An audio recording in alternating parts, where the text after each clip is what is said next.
Alright, hey guys, welcome back.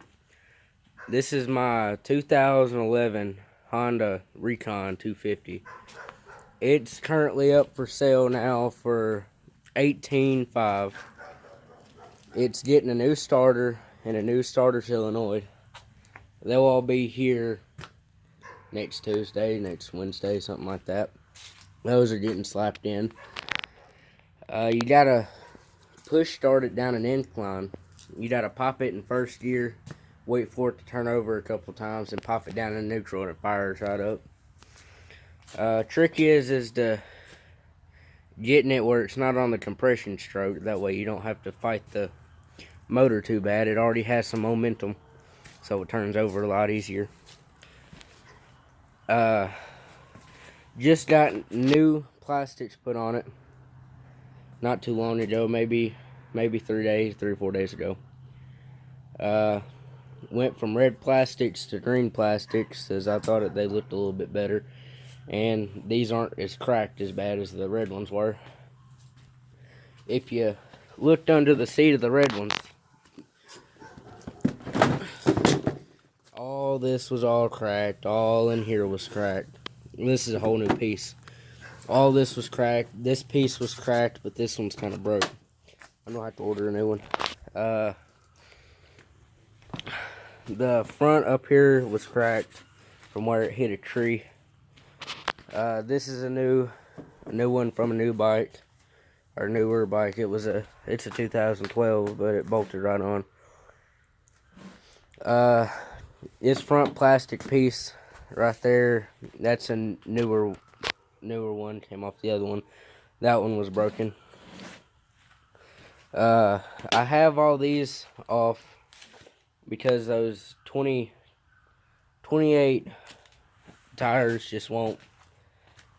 They rub on when you're in reverse, so there's no way you're fitting these footwells on.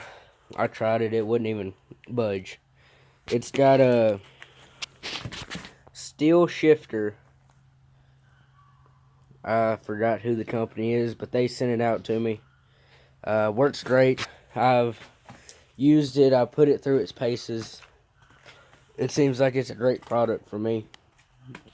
It's let me show you a little bit better. When you're shifting, it's real hard on those aluminum shifters because there's a lot of momentum right here.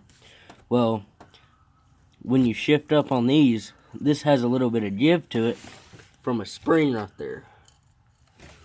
So what it does is it compresses that spring, and a little bit of that force is transferred to push that spring, and it's less wear on the shifter and the old aluminum shifter that didn't have that, so it would wear out a whole lot faster.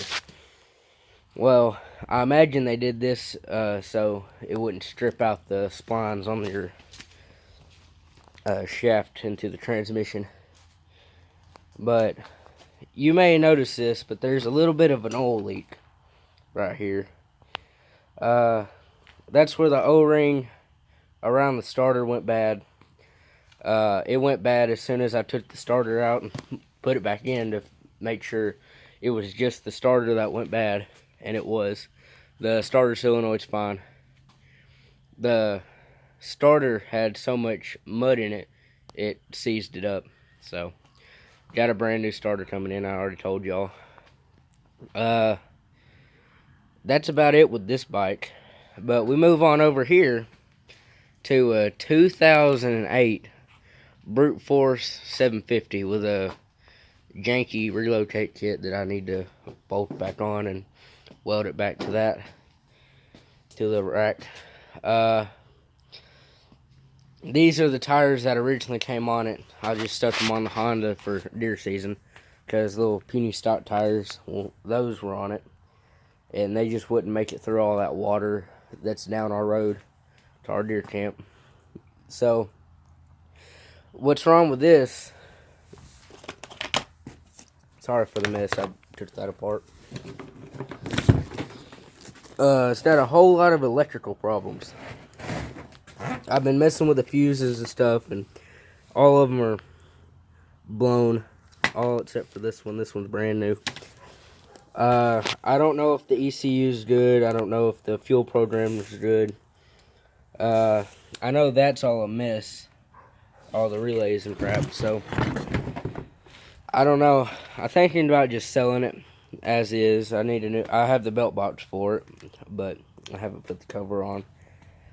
I think it has footwells. I'm not sure. I'll have to go find them. But these are the two project bikes on the channel. I'm looking into getting a King Quad, but I don't know if I'm going to pull the trigger on it or not.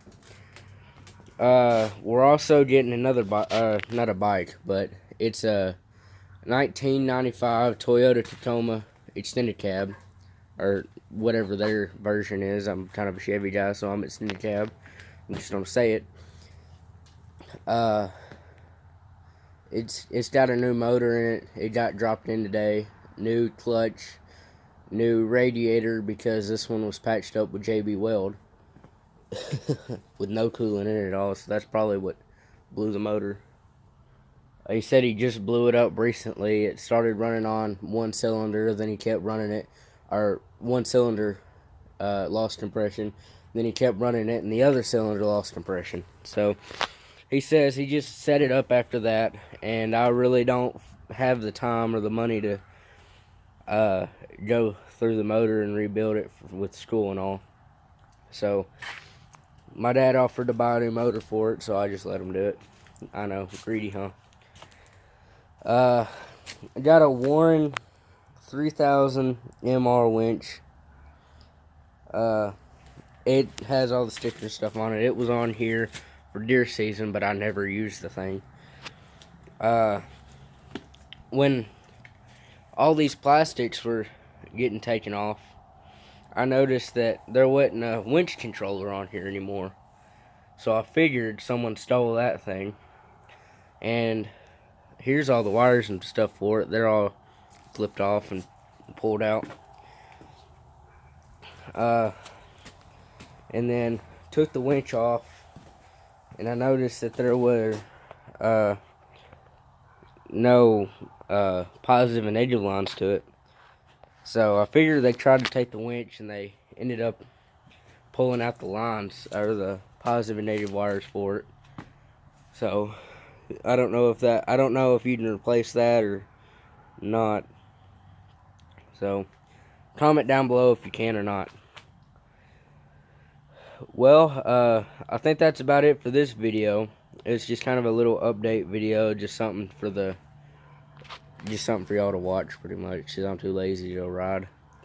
And this thing's up for sale. I'm cleaning it up, about to take pictures of it and post it online. So if any of y'all want to buy it, I'm located in Arkansas, around the Camden area. Title is in hand, one owner, blah blah blah, stuff like that. This thing was pretty much used all around the deer camp, and it's set up for most of the year. Changed oil, ride it around the deer camp, let it sit up all year. Got a brand new battery on it and a new air box, because the last one had a crack in it from when it got ran over by a Can-Am. Y'all see that Can-Am later when we go riding. That's about it. 2008 brute force, 2011 Honda 250. Well, this has been Riding Junkies. We'll see y'all in another one. Peace.